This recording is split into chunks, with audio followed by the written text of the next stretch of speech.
Sa men to ni cho to an ho em phong đông lấy bon hi u khai da mai chuli con to ni ngay chi to mai an sia wi ni cho to na lo po jin jom na fan po ti sa men to ni ngay theo ka po ni ni ni so ki se fu da mai chuli con to ni an yong din jin se tôi kêu si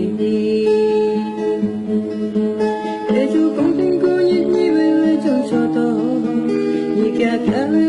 cho kênh Ghiền Mì Gõ để không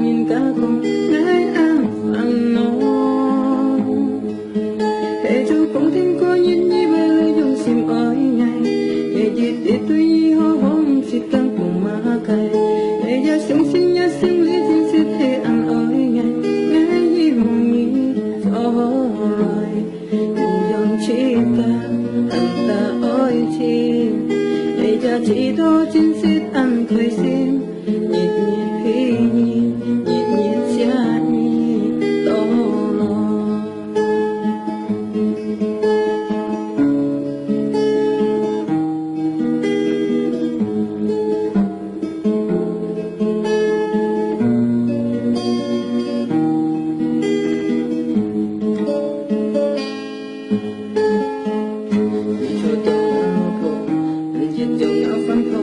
Ti sa men to ni ngày theo cả po ít nhịp dưới số pin se phụ dáng với chuli con to ni an nhong hin tin xiết đôi kiều si e chú không thành cô nhịp nhịp về chân cho to nhị cả lê biết cho thành quay quay trong hà lô po mô cô quay quay cho nhìn cho theo cùng nhìn cả cô ngái an phàn nó chú cũng thiên cô nhìn như với dùng sim ở nhà để chỉ tình tôi như hò hò người xịt tâm cùng mà cay để giờ sống xin nhớ xin lý tin sẽ thấy ăn ở nhà ngay như mong nhí thôi